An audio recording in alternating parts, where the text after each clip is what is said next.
বেলায় গল্প পড়েছিলেন বা শুনেছিলেন যে রাক্ষসের প্রাণ পুকুরের মধ্যে একটা তাল গাছ আছে, সেই তাল গাছের মধ্যে ছোট কৌটো আছে, সেই কৌটোর মধ্যে একটি ভোমরা আছে, সেই ভোমরার মধ্যে রাক্ষসের প্রাণ থাকে। তো তৃণমূল কংগ্রেসের এই সরকারের প্রাণ বা সরকারের টিকে থাকার প্রাণটা ওরকম ভোমরার মধ্যে আছে। সেই ভোমরার নামটা হচ্ছে ভোটার লিস্ট। মৃত ভোটার, শিফটেড ভোটার, অর্থাৎ অন্য রাজ্যে চলে গেছে এরকম ভোটার, এবং বাংলাদেশ থেকে আসা বা মায়ানমার থেকে আসা রোহিঙ্গা মুসলিমদের ভোটার, বাংলাদেশি মুসলিম তাদের নাম। তো স্বাভাবিক, যখন ওই ভোমরাকে মারা হয়েছিল, রাক্ষস মরে যাচ্ছিল, তো চেঁচামেচি করছিল রাক্ষস। তো সেরকম তৃণমূল নামক রাজনৈতিক রাক্ষস চেঁচামেচি করছে, কারণ তার প্রাণ ভোমরাটাকে নির্বাচন কমিশন ধরেছে। না, সেটাই আমি বলছি। তো তার কারণ হচ্ছে এসআইআর তো গোটা দেশে হবে। অনেক রাজ্যে আমাদের মুখ্যমন্ত্রী নেই, অন্য রাজনৈতিক দলের মুখ্যমন্ত্রী আছে। কোনো মুখ্যমন্ত্রী দেখবেন বিরোধিতা করেছে, কিন্তু মমতা বন্দ্যোপাধ্যায় বা তার দল যেভাবে বিরোধিতা করছে, মানে সেই ধরনের বিরোধিতা কিন্তু কোনো রাজনৈতিক দলের কোনো মুখ্যমন্ত্রী করেননি। শুধুমাত্র মমতা বন্দ্যোপাধ্যায় করছেন, কারণ তারা যেতেই হচ্ছে এই ফেক ভোটিংয়ের মাধ্যমে, অর্থাৎ ভোট চুরির মাধ্যমে। কালকে যে আপনি টানেল গেছিলেন প্রত্যেকটা মানুষের কাছে বা ব্যবসায়ীদের কাছে, সেটা বলছে যে সিপিএম এর অনুকরণে করেছে, কি বলবেন? সিপিএম কি পেটেন্ট করা রাখা আছে? পেটেন্ট নাম্বারটা কত আমাকে জানান, একটু বলুন। দুর্গাপুরে মেডিকেল কলেজে আবার হ্যাঁ, ধর্ষণ হয়েছে একটি, আমরাও খবর পেয়েছি। একটি বাচ্চা মেয়ে, মানে ছাত্রী, যে উড়িষ্যার বাসিন্দা, তাকে গণধর্ষণের শিকার হতে হয়েছে, এবং সেটা সম্ভবত ওই মেডিকেল কলেজের বাইরে হয়েছে। অর্থাৎ বাইরে হয়েছে মানে এটা কিন্তু পুরোটাই ল অ্যান্ড অর্ডারের উপর আরেকবার প্রশ্ন উঠে গেল।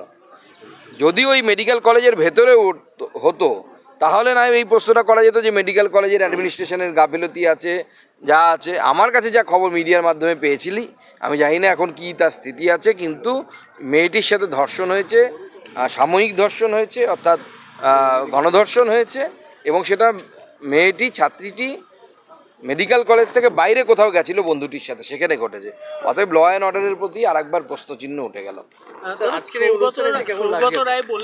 সৌগত রায় কালকে বিজয়া সম্মেলনীতে বলেছেন যে দলটা শহীদদের দল ছিল, কিন্তু নতুন প্রজন্মের যারা নেতা তারা কামিয়ে খাওয়ার দল বানিয়ে ফেলেছে, এবং উৎসব বন্ধের তিনি নির্দেশ দিচ্ছেন যে উৎসব বন্ধ করা হোক। রাজনৈতিক সেন্স হারিয়ে যাচ্ছে। না, ওনারাই তো বানিয়েছেন এই সমস্ত নেতাদেরকে। এই ওনার সাগরেদ বরুণ নট্ট একসময় রীতিমতো সেলুনে চুল কাটতেন, তাতে কোনো ক্ষতি নেই, সম্মানের কাজ এটা একটা। কিন্তু সে এখন কত কোটি টাকার মালিক বলুন।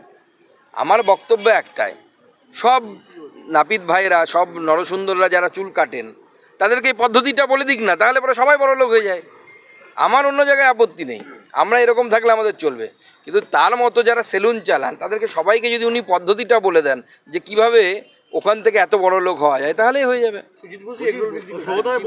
আমি বলে দিয়েছি, এগরোল মিনিস্টার, ওনার নামই তো এগরোল মিনিস্টার সুজিত বসু। দলকে নির্দেশ দিয়েছে উৎসব বন্ধ, উৎসব করলে পলিটিক্যাল সেন্স নষ্ট হবে, সামনেই ভোট ইলেকশন, কি বলবেন? তৃণমূলের পার্টিটাই তো গোটাটাই উৎসবেই তো পার্টিটা চলছে, আবার কি লুটের উৎসব, প্রধান পেটানো উৎসব। সেদিন দেখলাম আদিবাসী প্রধানকে, নিজের দলের প্রধানকে পিটিয়েছে, মুখে কালি লাগিয়েছে। মহিলা তাও আবার, তার মুখে কালি লাগিয়ে আদিবাসী প্রধান তাকে পেটাচ্ছে। কি বলবো আর, এখন তৃণমূল বাঁচাও অভিযান তৃণমূলকে শুরু করতে হবে। কালকে 20 ঘন্টা তল্লাশি হয়েছে, রাত 1:30 পর্যন্ত তল্লাশি হয়েছে। এরপর ইডির তল্লাশির পরও কি কোনো পদক্ষেপ হবে? সেটা ইডি বলতে পারবে, সেটা আমি বলতে পারবো না কি তল্লাশি করেছে।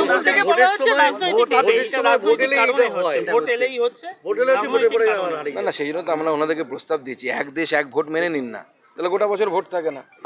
লোকসভা ভোটের সাথে ভোট হয়ে যেত, তাহলে আর এখন ভোট থাকতো না। তা আমরা তো বলছি এক দেশ এক ভোট মেনে নিন, সেটাও মানবে না। তা আমাদের দেশে তো গোটা বছরই ভোট, কোন সময় ভোট থাকে না? 26-এ ভোট হবে, 29-এ আবার ভোট। তাহলে যদি 27-এ কিছু হয়, বলবো ওই 29-এ ভোট আছে সেই জন্য করেছে।